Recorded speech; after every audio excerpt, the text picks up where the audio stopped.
Well, hello and good morning and welcome back to Simply Greg's CARREVIEW. Today we have a vehicle I've been waiting to get on the channel for quite a while. Today we have the famous Vinfast VF8. Perhaps one of the most controversial and worst cars reviewed by the automotive media, let's say. I don't think that, so let's get into it and we'll see what the Vinfast VF8 is all about and if those reviews were justified. So here it is, Vinfast VF8. We've all read the reviews, worst car ever made, don't buy one, and so on and so forth. But I actually think it does look quite good. Pininfarina designed body. So styling done in Italy. I love this. The back end here looks absolutely fantastic. I find it looks very Mustang Mach-E. We'll come around to the back. Very pronounced Vinfast badging on this vehicle. They really want you to know what it is. Have a look in back at the cargo space. Traditional lift gate on here. That's not powered. So non-powered lift gate, a bit old school, but hey, if it ain't broke, don't fix it. Down here you have your room for a spare tire, which they don't include, which is a bit weird. They give you a sealant kit. And I believe there was a level 1 charger included with the vehicle, which they did probably take out. My brother and sister-in-law, they probably did take that out. Oh, sorry, I'm looking for the power liftgate like I'm so used to in cars. So as already mentioned, this is a VF8 Eco. So this is the base model. There is a Plus model, same size battery, a bit more power output, and an option to buy a power boost option. The Plus VF8 has 402 horsepower, which they can then be boosted up to around 450, 460, I was told at the dealership. This will do about rated range in it. They claim about 450 kilometers. We all know that's not quite true. Probably I would say about closer to 400, 375 to 400 realistically. The Plus model with the larger wheel package actually gets a bit less. It gets, I believe, rated range 390, 400, around there. Again, I don't like to be really specific on these range numbers because even I'll admit EVs get nowhere close to it. So we'll come around in here. Sorry about it being dirty. This car is used by my sister and brother-in-law. Plenty of room in the back for the kids. I do believe these recline. I saw the kids using these and they were reclining somehow. Oh, here we go. Yeah, so they do. There is some recline. Plenty of leg room in back. That's set up. I haven't even adjusted the seat actually from my brother-in-law. That's fine. Plenty of room back here for the kids. And come around to here. As you see, dash materials are very nice. Door panels, I would say they're about industry average, to be honest with you, these days. To get a really nice interior in a car is a bit of a rarity. But no, seats are nice. I find they're a bit too soft and there's not enough bolstering, so that's something that they could improve. But no, that's all nice. Again, we'll come to the wheels here. It's on Goodyear, Goodyear Eagles. These are actually a plastic. I believe there's an alloy wheel behind here, and these are glued on, very similar to what GM used to do back in the day. Coming around to the front, again, very pronounced styling, Pininfarina design. Vinfast may have cleaned this up themselves, to be honest with you, and maybe adjusted it based on their market. Again, very pronounced V on the vehicle. You have the back cuts in the bumper to direct airflow around the tires. Your charge port is here. Let's see if I can get this open. There we go. Again, this is your charge port, J1772 and CCS. No NACS port, no J3400 mentioned as of yet. Let's go have a look inside. So inside, very nice steering wheel. This is actually a very nice high quality steering wheel. I quite like it.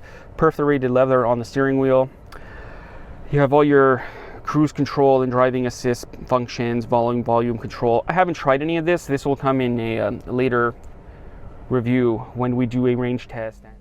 The keen-eyed viewer will notice there's a lot of switchgear out of BMW, Vinfast and BMW and General Motors. They all have a partnership sharing agreement. VinFast was building vehicles for based on BMW platforms and engines. So the switchgear is out of BMW, the accelerator pedals from BMW. I'm pretty sure I've seen the Drive Select in a GM pickup truck. I believe we had it in our truck at work. I'm not 100% sure. If someone could comment on this, I would love to hear it. Screen, very similar to a Tesla, what you find in a Tesla. Perhaps the resolution's not as good. We'll just turn down this fan so you don't hear it on camera. Very easy to use. These are your driving modes: Eco, Normal, and Sport. You have your creep mode. You have your regen, high and low, very simple to use. You have your Apple CarPlay integration so far, works good. Android Auto. Your climate controls, as you just saw, works very good. You have your outdoor cameras, very Tesla-ish again. Here are your apps. These are my apps, actually, because we are in CarPlay. But basically, this is your battery, 71% battery, 305 kilometers expected range.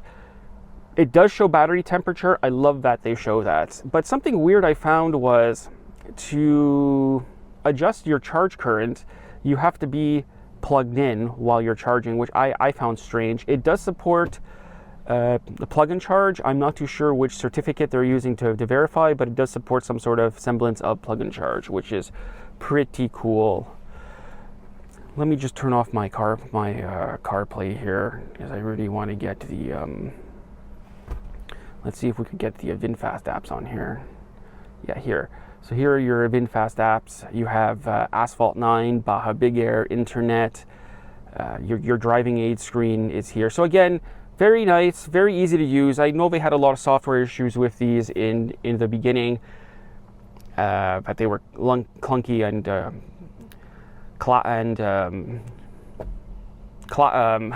crashing. Sorry, I was at a loss for words, but no, it's they had about a week and a half, no issues here yet. This has roughly about 350 horsepower of output, dual motor, so all-wheel drive, 87.7 kilowatt hour battery. About maximum charge rate on this 155 kilowatts, makes it a great road tripper.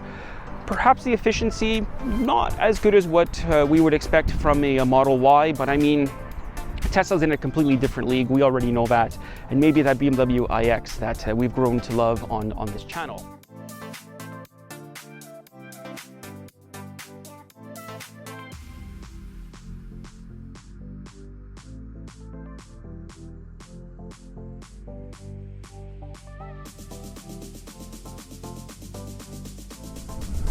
One of the talking points that was mentioned in those articles where journalists say that they were getting sick, I'm not too sure how true that was.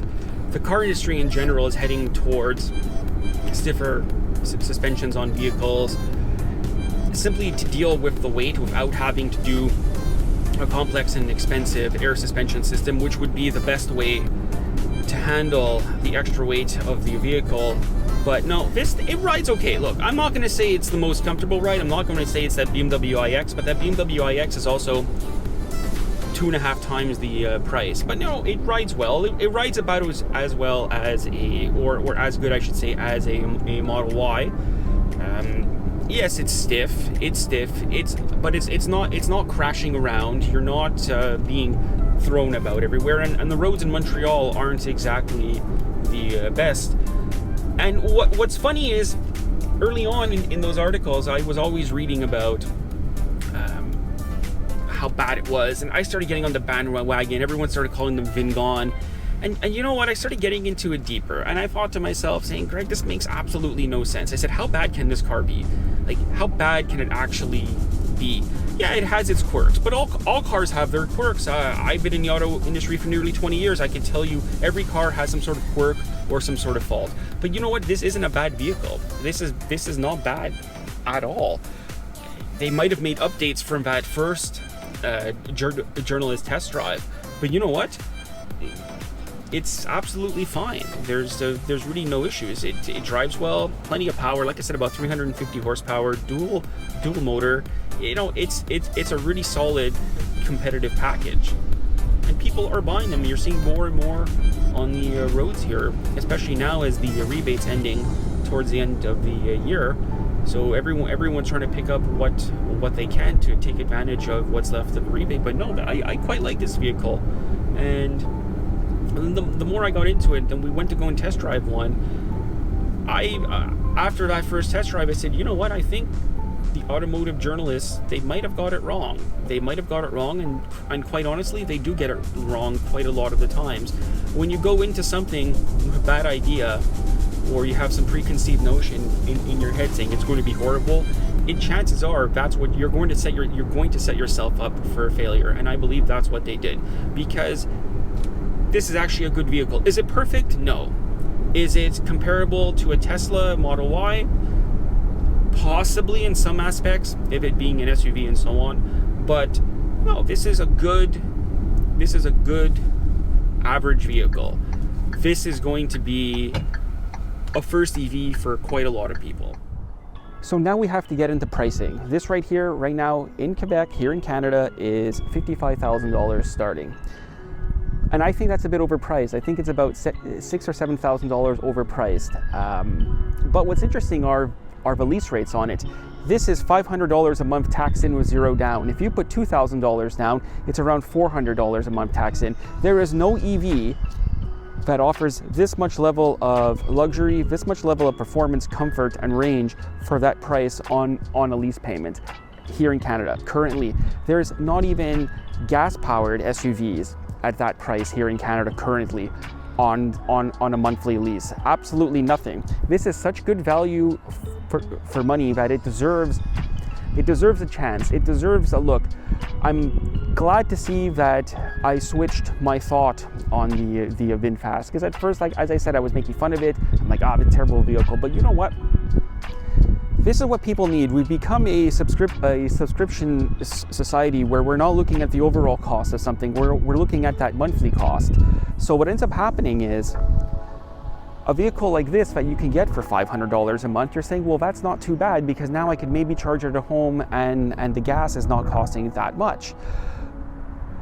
And you might be on the fence saying, well, you know, I don't want to buy an EV, I want to lease one, but I want something that fits my needs. And this fits a lot of people's needs, actually.